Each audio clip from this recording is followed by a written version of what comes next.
అండి అందరికీ welcome back to our channel. మరొక మంచి వీడియోతో మళ్ళీ మీ ముందుకు వచ్చేసానండి. ఇవాళ వీడియోలో నేను మీతో షేర్ చేసుకోబోయే టాపిక్ వచ్చేసి మనం లో అయినప్పుడు మన కాన్ఫిడెన్స్ లెవెల్స్ అన్నీ కూడా పడిపోయినప్పుడు మనం మళ్ళీ తిరిగి ఎలా బౌన్స్ బ్యాక్ అవ్వాలి, మన లైఫ్లో మళ్ళీ మనం ఎలా మన శక్తిని పుంజుకొని ముందడుగు వేయాలి అనేది ఇవాళ వీడియో టాపిక్ అనమాట. Welcome back to our channel. Moms గురించి చెప్పాలంటే జస్ట్ వావ్ అనే చెప్పొచ్చు. ఎందులోని తగ్గేదేలే అంటున్నా మామ్స్ కోసమే కాకుండా హెల్తీగా హ్యాపీగా ఉండాలి అనుకునే వాళ్ళందరి కోసం మన ఛానల్లో వీడియోస్ ఎప్పటికప్పుడు పోస్ట్ చేస్తూనే ఉంటాను. ఫస్ట్ టైం మన ఛానల్లో ఈ వీడియోని చూసేవాళ్ళు మన ఛానల్లో నేను ఎప్పుడు కూడా మోటివేషనల్ వీడియోస్ అండ్ అలాగే పర్సనాలిటీ డెవలప్మెంట్ స్కిల్స్ ఇలాంటి టాపిక్స్ మీద వీడియోస్ చేస్తూ ఉంటాను. కాబట్టి ఈ టాపిక్స్ మీకు ఇంట్రెస్ట్ ఉన్నట్లయితే మన ఛానల్లో ఉన్న వీడియోస్ని ఒకసారి చెక్ చేసి చూసి మీకు నచ్చితేనే సబ్స్క్రైబ్ చేసుకోండి. ఈ వీడియోని కూడా ఎక్కడ స్కిప్ చేయకుండా ఎండింగ్ వరకు చూడండి. మీకు ఈ వీడియో నచ్చితే లైక్ ఇవ్వడం మర్చిపోవద్దు. మీ ఫ్రెండ్స్ అండ్ ఫ్యామిలీ మెంబర్స్కి హెల్ప్ అవుతుంది అని అనుకుంటే షేర్ కూడా చేసేయండి. అండ్ అలాగే ఈ వీడియో ఎలా ఉంది అనే దాన్ని బట్టి మీ అమూల్యమైన చేతులతో ఒక చిన్న కామెంట్, నేను ఎలాంటి వీడియోస్ చేస్తే బాగుంటుంది అనే కామెంట్ కూడా ఇచ్చేసేయండి. నాకు మరింత మోటివేషన్గా ఉంటుంది. అయితే వీడియోలోకి వెళ్ళిపోదాము. లో ఫీల్ అవ్వడం అనేది జనరల్గా ఎప్పుడో అవుతుంది. మనం అనుకున్న రిజల్ట్స్ రాలేదు అని అనుకోండి, ఏదైనా ఒక పనిని మొదలు పెట్టినప్పుడు అలాంటప్పుడు మనం లో ఫీల్ అవుతూ ఉంటాము. అండ్ అలాగే మనల్ని ఎవరైనా ఏదైనా అన్నప్పుడు మన కాన్ఫిడెన్స్ లెవెల్స్ పడిపోతూ ఉంటాయి. అలాంటప్పుడు కూడా మనం లో ఫీల్ అవుతూ ఉంటాము. అండ్ అలాగే మనం ఏదైనా పని చేయాలి అని అనుకున్నప్పుడు మనం ఎక్స్పెక్ట్ చేసిన వ్యక్తి దగ్గర నుంచి మనకి వాళ్ళ దగ్గర నుంచి సపోర్ట్ లేదు అని అనుకోండి, అలాంటప్పుడు కూడా లో ఫీల్ అవుతూ ఉంటాము. సో ఇలా చాలా సందర్భాలే ఉంటాయి. ఒక్కొక్క పర్సన్కి ఒక్కొక్క సందర్భంలో లో ఫీల్ అయిపోతూ ఉంటాం. కానీ ప్రతి ఒక్కరికి లో ఫీల్ అవ్వడం అనేది ఉంటుంది. కానీ లో ఫీల్ అయిన తర్వాత చాలామంది వాళ్ళ లైఫ్ని కూడా స్పాయిల్ చేసేసుకుంటూ ఉంటారు. ఇంతే, నేను ఏం చేయలేను అని చెప్పేసి అలాగే ఉండిపోతారు. కానీ కొంతమంది మాత్రమే సక్సెస్ అవుతారనమాట. అసలు ఈ లో ఫీల్ అవ్వడం అనేది మన వరకు వచ్చినప్పుడు మనం బౌన్స్ బ్యాక్ అవ్వడం అనేది చాలా చాలా చాలా ఇంపార్టెంట్. ఈ లో ఫీల్ అవ్వడం కూడా మనం పాజిటివ్గా థింక్ చేస్తే ఇది దేవుడు మనకి ఇచ్చిన ఒక గొప్ప అవకాశం అని మనం అనుకోవాలి. బేసిక్గా ఓడిపోయిన వాళ్ళందరూ ఈ లో ఫీల్ అవ్వడం అనే ఈ ఒక్క సందర్భాన్ని నెగిటివ్గా ఆలోచిస్తారు. నెగిటివ్గా ఆలోచించినప్పుడు వాళ్ళు కింద పడిపోతారు అనమాట. వాళ్ళ కాన్ఫిడెన్స్ లెవెల్స్ అన్నీ కూడా పడిపోతాయి. కానీ పాజిటివ్గా ఆలోచించే వాళ్ళు మాత్రం ఈ లో ఫీల్ అవ్వడాన్ని, ఓకే నేను ఈరోజు లో ఫీల్ అయ్యాను, సో దీని నుంచి ఎలా బయటకు రావాలి, నా చుట్టూ మన కాన్ఫిడెన్స్ లెవెల్స్ అన్నీ పడిపోయినప్పుడు ప్రతి ఒక్కటి కూడా నెగిటివ్గానే కనిపిస్తుంది. సడన్గా మన థాట్స్ అన్నీ కూడా నెగిటివ్గా రావడం, లేకపోతే అసలు స్ట్రక్ అయిపోతాయి. అసలు ఎలాంటి ఆలోచనలు రావు, అసలు ఏం పని చేయాలో అర్థం కాదు. వాళ్ళు నన్ను ఎందుకు అలా అన్నారు, సో నేను చాలా లో ఫీల్ అవుతున్నాను, సో అన్న మాటే నాకు గుచ్చుకుంటుంది, లేకపోతే నేను అనుకున్న రిజల్ట్స్ రాలేదు, నేను ఏమైనా సరిగా పని చేయలేదా, సో అదే మన మైండ్లో తిరుగుతుంది. సో వాళ్ళు నాకు ఎందుకు సపోర్ట్ చేయట్లేదు, నాకు ఎవ్వరు సపోర్ట్ లేదు, సో నేను ఎవరికి అవసరం లేదేమో, ఇలాంటివన్నీ కూడా మన మైండ్లో తిరుగుతాయి అన్నమాట.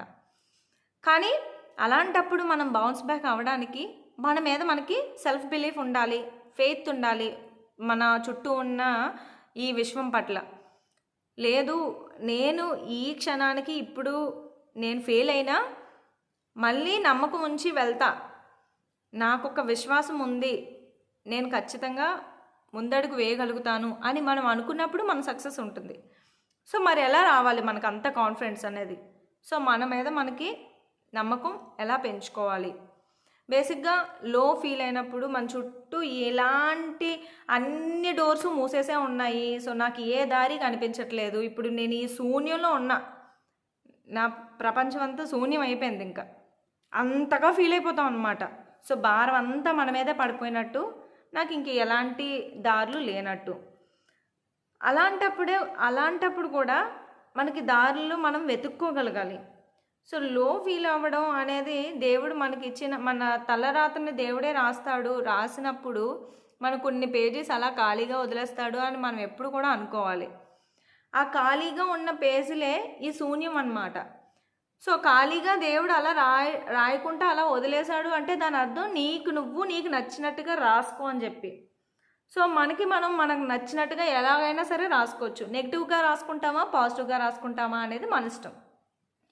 సో దేవుడిచ్చిన చెడును కూడా మనం పాజిటివ్గా చేసుకోవాలని చెప్పి మనలో ధైర్యం లేకపోతే ఒక పాజిటివ్ స్ట్రెంగ్త్ని నింపడానికే దేవుడు ఆ పేజెస్ని అలా వదిలేస్తాడు. ఒక కష్టం వచ్చింది అని అంటే కూడా నీకున్న ఎనర్జీ లెవెల్స్ ఏంటి, నీకున్న కాన్ఫిడెంట్ లెవెల్స్ ఏంటి, నువ్వు ఎంత బాగా ముందుకెళ్తావు అన్నప్పుడు మాత్రమే మనకు అలాంటి కష్టాలు వస్తాయి. నిజానికి గాడ్ ఇచ్చిన గిఫ్ట్ లాగా మనం ఫీల్ అవ్వాలి.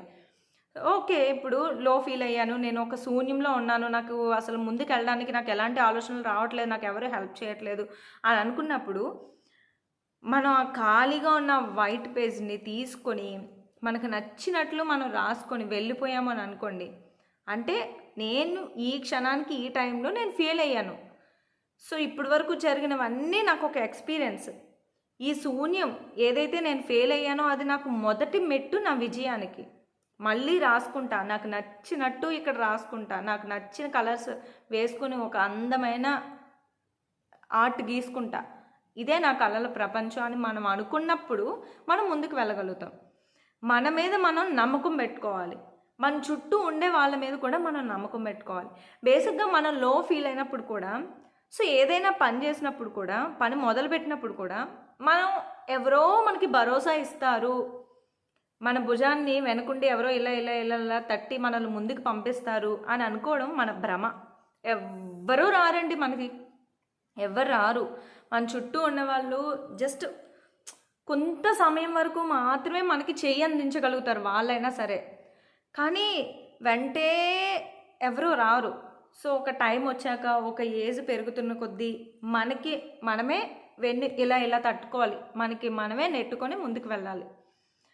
ఎందుకంటే ఎవరో రారు, ఎవరో వస్తారు అని అనుకోవడం మన తెలుగు తక్కువ పని. ఎందుకంటే ఎవరి పనుల్లో వాళ్ళు బిజీగా ఉన్నారు కదా. హస్బెండ్కి వైఫ్ ఎప్పుడు తోడేం ఉండదు, వైఫ్కి హస్బెండ్ ఎప్పుడు తోడేం ఉండరు. వాళ్ళు మనతో పాటు ఉంటారు, మన చెయ్యి పట్టుకుంటారు, మన చెయ్యి వదిలేరు, కానీ వాళ్ళు పట్టుకుంటారు అంతే.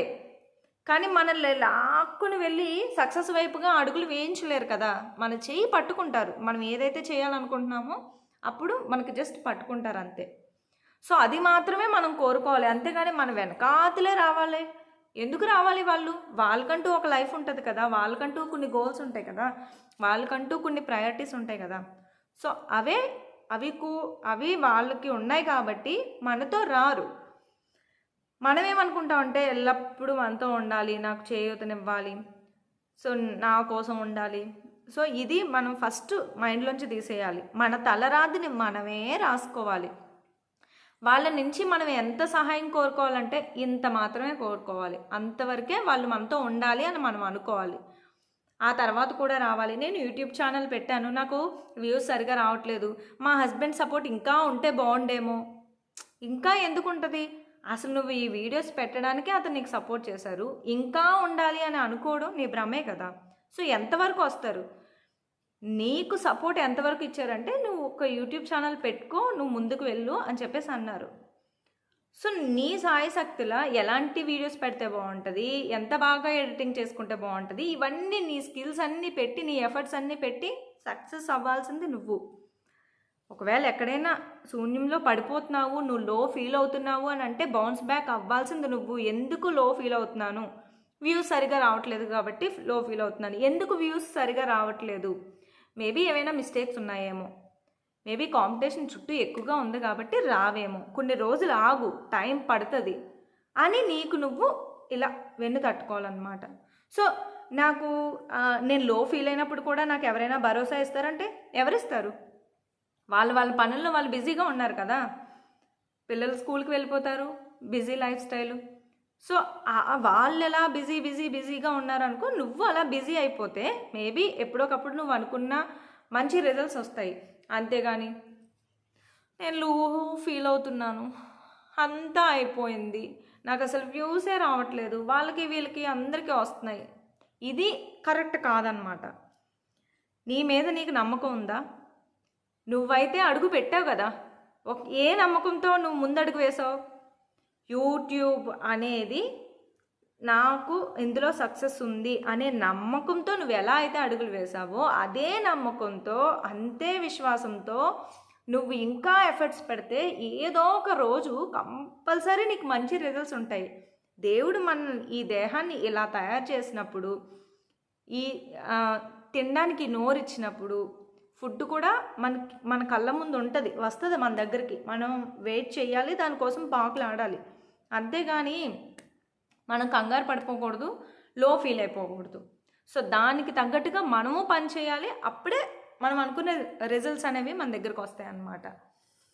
ఎప్పుడు అయినా సరే మన తలరాతని మనమే రాసుకోవాలి, కానీ ఎవరైనా వస్తారేమో, ఏదో చేస్తారేమో అని మనం అనుకోకూడదు. ఇలా లో ఫీల్ అయినప్పుడు మీకు మీరే ఫ్లోలో వెళ్ళడానికి మీరు ఒక గ్లోతో పనిచేయడం మొదలుపెట్టండి. అప్పుడు మనం లో ఫీల్ అవ్వం, మళ్ళీ తిరిగి కూర్చోగలగాలి. పడిపోయిన ప్రతి వ్యక్తి లేవగలుగుతాడు. సో అలాగే ఏం కింద ఉండిపోరు. సో మన కోసం మన చుట్టూ సపోర్ట్ ఇచ్చిన వాళ్ళు ఉన్నారు కాబట్టే మనం ఎలా అయినా ఉండగలుగుతున్నాం. దాన్ని మనం గమనించాలి. నాకు ఎవరూ లేరు అంటే మనం ఎవ్వరూ లేకుంటే ఇక్కడి వరకు మనం రాలేదు. సో ఏదో ఒక సపోర్ట్ ఎక్కడో దగ్గర ఉంది, ఇంకా సపోర్ట్ ఉంటుంది మనకి, మన పని మనం చేసుకుంటూ వెళ్తే. సో ఇలా మనం ఆలోచించాలి. ఇలా లో ఫీల్ అవ్వకుండా మనం ముందుకు వెళ్ళగలగాలి. ఒక నమ్మకం అనేది ఏర్పరచుకోవాలి, ఒక విశ్వాసంతో పనిచేయాలి. ఈ చుట్టూ ఉన్న ఈ ప్రపంచమే మనల్ని శూన్యంలోకి నెడుతుంది. ఈ చుట్టూ ఉన్న ఈ ప్రపంచమే మనల్ని శూన్యం నుంచి బయటికి రప్పించగలుగుతుంది. సో ఇదంతా కూడా మన నమ్మకం మీదే ఆధారపడి ఉంటుంది. మనం ఎలా అయితే నమ్మి ఒక పనిని చేస్తామో అప్పుడే మనం ముందుకు వెళ్ళగలుగుతాం. అంతేగాని మనలో అహంకారం కానివ్వండి, అపనమ్మకం కానివ్వండి, ఇలాంటివి పెట్టుకొని మనం పని చేయకూడదు. మనకి ఎలాంటి అహంకారం పెరిగినా, మన మీద మనకి అపనమ్మకం కలిగినా, మన బుద్ధి వంకరగా ఉన్నా, మనకి చెడు ఆలోచనలు వచ్చినా మనకి అందమైన జీవితం కనిపించదు. సో వాటన్నిటిని వదిలేసి మనం బయటకు వచ్చినప్పుడు పాజిటివ్గా థింక్ చేసినప్పుడు నాకంతా కూడా మంచి జరుగుతుంది, ఇప్పుడు జరిగిన ఈ చెడు కూడా నా మంచి జరగడానికి మొదటి మెట్టు అని మనం అనుకున్నప్పుడే మనం ముందుకు వెళ్ళగలుగుతాం. ప్రతిదీ దేవుడిచ్చిన అవకాశమే, దేన్ని కూడా మనం నెగిటివ్గా చూడకూడదు. ఓకే, ఈరోజు నేను ఇక్కడ ఎంత పెయిన్, చాలా బరువుగా ఉంది, చాలా భారంగా ఉంది ఈ లైఫ్, అసలు నేను దీన్ని మోయలేకపోతున్నాను అనుకున్నప్పుడు మరీ మోయలేని భారాన్ని అయితే దేవుడు మనకి ఇవ్వడు. మనం మోయగలుగుతాము అనుకున్న దాన్నే ఇస్తాడు. ఇద్దరు పర్సన్స్ ఉంటారండి, వీళ్ళిద్దరికీ కూడా అంతే భారం ఇస్తాడు దేవుడు. కానీ కొంతమంది నా మీద బరువు ఎక్కువైపోయింది, భారంగా ఉంది అని వీళ్ళే డీమోటివేట్ అయిపోయి ఇంకా భారాన్ని పెంచుకుంటారనమాట. సో మనం ఇంకా ఈ వ్యక్తికి కూడా 10 మూటలే ఉన్నాయి, అంతే స్టామినా గల వ్యక్తి, ఇద్దరు సమానమే అయినప్పుడు ఇంకొక వ్యక్తి ఏం కాదు, కాసేపు ఓపిక పడితే నేను విన్ అవుతాను, నేను దీన్ని మోయగలుగుతాను, ఇది నాకు పాజిటివ్ స్ట్రెంగ్త్ అని అనుకున్నప్పుడు ఈ వ్యక్తి మీద ఉన్న ఆ మూట బరువు ఎందుకు తగ్గుతుందంటే పాజిటివ్గా ఆలోచిస్తున్నాడు, ఫెయిత్ అనేది ఎక్కువగా ఉంది, సెల్ఫ్ బిలీఫ్ అనేది ఎక్కువగా ఉంది, ఈ వ్యక్తిలో స్ట్రెస్ ఎక్కువగా ఉంది, నాకే ఉంది అని బాధపడుతున్నాడు, దాన్ని భారంగా భావిస్తున్నాడు. సో భారంగా భావించకుండా కూల్గా తీసుకోగలిగితే ఎలాంటి దాన్నైనా సరే చిటికలో మనం సాల్వ్ చేసుకోగలుగుతాం. ఎంత లో ఫీల్ అయినా సరే మనం ఫ్లోలోనే వెళ్ళగలుగుతాం. మన జీవితం అందంగా మనకి మనమే రాసుకోగలుగుతాం. మన తలరాతని మనమే రాసుకోవాలి, ఎవరు వచ్చి రాయరు. సో ఇదండి ఇవాల్టి వీడియో. మీకు నచ్చిందని అనుకుంటున్నాను. నచ్చితే like, share and subscribe to my channel. మరొక మంచి వీడియోతో మళ్ళీ కలుద్దాం. అంతవరకు ఉంటాను మరి. Bye bye.